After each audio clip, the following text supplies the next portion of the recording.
It wasn't the first time it happened, but this time felt different, colder, definitive. I remember the exact moment, standing by the bed, the kind of crushing self-doubt that makes your chest feel hollow. The shame wasn't just about disappointing her. It was about failing some fundamental test of manhood, the kind of failure you can't exactly chalk up to a stressful day at the office or too much wine. I kept telling myself it was stress, purely psychological. Maybe I was overtired. 43 years old, an executive job, 2 kids demanding attention. Who wouldn't have a little trouble occasionally? But occasionally had quickly become frequently, and trouble had become complete, embarrassing, undeniable failure. It started maybe 6 months ago. Subtle hesitations, needing more stimulus, then the ultimate surrender.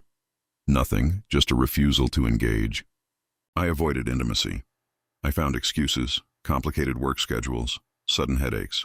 My wife, bless her, tried to be understanding, telling me not to worry about it, which only made me worry about it exponentially more. I didn't need understanding. I needed biological compliance. I went deep into the internet rabbit hole, the dark corners where men commiserate and self-prescribe. I saw the ads promising renewed vigor, the before and after photos that screamed snake oil, but still offered a sliver of desperate hope. I started cycling through supplements, L-arginine, Yohimbe, Maca root. I was convinced this was a plumbing problem, a circulatory issue, maybe minor hormone depletion that some brightly colored capsules could fix. The worst part was the secrecy. I hid the bottles in the back of my sock drawer, treating them like contraband, hoping they would be the magical cure that allowed me to return to normal without ever admitting that normal was gone. The supplements did nothing, maybe made things marginally worse, adding a jittery nervousness to the already frustrating equation. I had convinced myself that this was my new reality, that eventually I'd just have to go see a urologist, accept the prescription for tadalafil, and move on with my life, accepting the chemical assist. It was mortifying, yes, but it wasn't fatal. It was just male aging accelerated by modern living.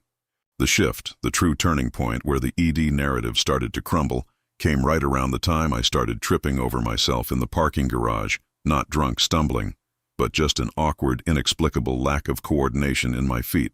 I blamed the new dress shoes. Then came the fatigue. And I don't mean I need a nap fatigue. This was the kind that settled into your bones, making the simple act of standing up feel like lifting a car. I used to run 3 miles every morning.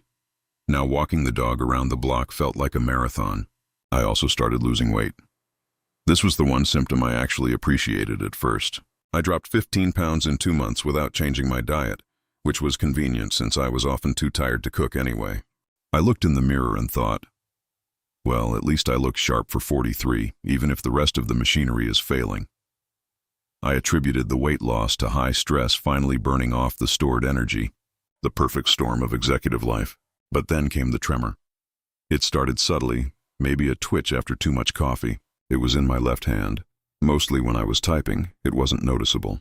But if I held the remote control or tried to lift a glass of water slowly, my fingers would betray me, shaking just slightly, involuntarily. It wasn't a huge, dramatic shaking, but it was insistent, and it was getting worse. And this symptom, unlike the sexual failure, actually scared me. The exhaustion, the accidental weight loss, the tremors, they didn't fit the narrative of erectile dysfunction. But my mind was so stubbornly focused on the performance issue, on the deep, gnawing shame of feeling less than a man, that I rationalized everything else around it. The tremor, side effect of the stupid Yohimbe supplement. The weight loss, metabolism finally catching up.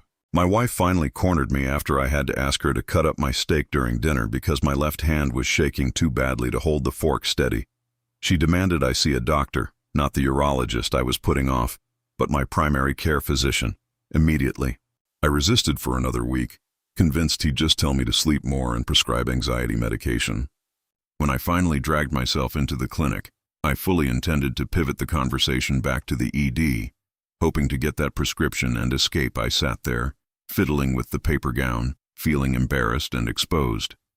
The doctor, Dr. Chen, barely let me finish my opening sentence about performance anxiety. He didn't look at my chart immediately. He looked at me. He noted the deep, bruised-looking circles under my eyes, the slight yellowish tint to the whites of my eyes that I hadn't even noticed, and how my hands rested on my knees. He asked me to stand up and walk across the room. I felt ridiculous, like a puppy being trained. He watched the way I moved, the stiffness, the lack of natural swing in my left arm. He sent me for a full panel of blood work, an MRI, and insisted I stop every single supplement I was taking immediately. I remember being annoyed.